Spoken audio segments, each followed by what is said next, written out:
Okay, part two. So, another thing, well, one really cool thing that I want to talk about is so I've been getting all my infusions at Bay Park Hospital, and I love it. I love the women there. I love the facility. I love the room service. The food's actually pretty good, which that was one disappointing thing.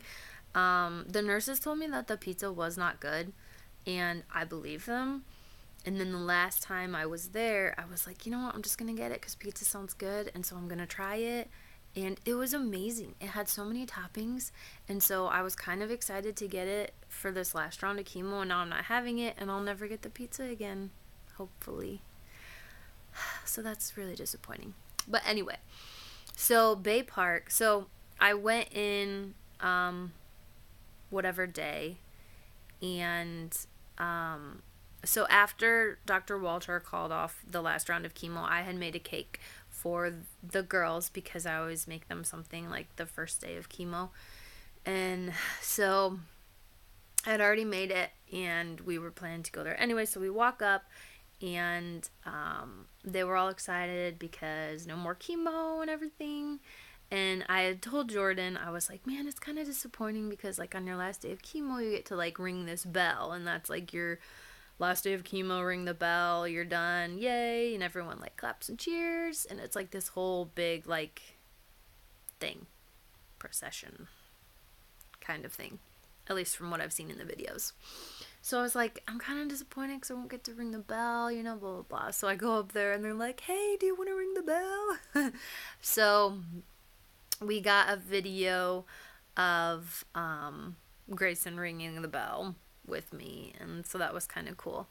But they asked me to if I wanted to light the tree for their like at their tree lighting ceremony or whatever like that. And they were like, they asked us who we wanted to do it, and we thought of you first, and blah blah. They could have been totally lying to me, and they asked like 20 people before me, and they couldn't find anyone, so they asked me. Who knows? But I was like, wow, that's pretty cool. Like, you know, that's cool that they thought of me. So whether I was first or 20th, like, that's pretty cool. So that's coming up this Wednesday. I get to light the tree, which I still don't really know what that entails. Hopefully, like, I don't electrocute myself and then die from that. Beat cancer, die from electrocution of lighting the tree. I mean, at least I'm at a hospital. But hopefully it'll be cool. We're gonna take both kids, so hopefully Grayson isn't crazy. But yeah, I thought that was really cool, really fun. Um, so so we did that. We rang the bell. Um, so one thing that has been, I feel like I'm forgetting something, but one thing that has been kind of hard since then, and I know I've kind of touched on this, but like, so everyone's like, oh my gosh, you're done, or you're so excited, like, this is awesome. And I think some people understand, but some people are just like, you're done, you should be excited. And I am excited, but I don't even know how to explain it. Okay, I'm not really excited. I am, but I'm like, I feel a sense of loss. I feel scared. I feel, I don't know, like, when you're doing chemo, you're being active. You're fighting, you're actively trying to do something. And when you're not, you're just sitting there. And that, I think, is kind of scary because I'm not doing anything, and technically the cancer is gone. I should be good, but at the same time you feel like you want to fight. And so I think that might be part of it. And then I was crying last night, and I'm just like, I don't even understand my feelings. Like, it doesn't make sense, but like, this past year, my life has been hospital visits and doctor's visits and chemo and all of that. And now all that's gone. And I feel like a sense of loss. And I don't, yes, it's the people. And it's mainly the people because I won't see my nurses. I won't see Dr. Walter as much. I won't see Hannah as much. So it's the people, but then I think it is even almost the routine, and that's what I've come to know in my life, and now it's just suddenly being ripped away from me. And maybe that does not make any sense at all because it doesn't really make sense to me, but like, and I'm such a person of routine, and Lord help him, Grayson is too. Like, he is so much a routine person. Like, he is my kid through and through.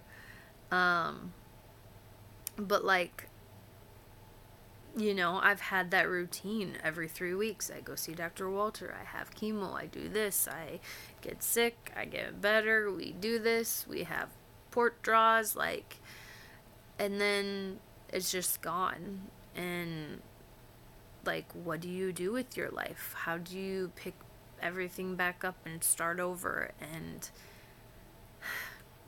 it doesn't make sense because when you're doing it, you just want to get it over and you just want to be with your kids and you just want to be in their life. And now that's what I have, and I feel this sense of loss and not knowing how to deal with it. And it doesn't make sense. But that's what it is.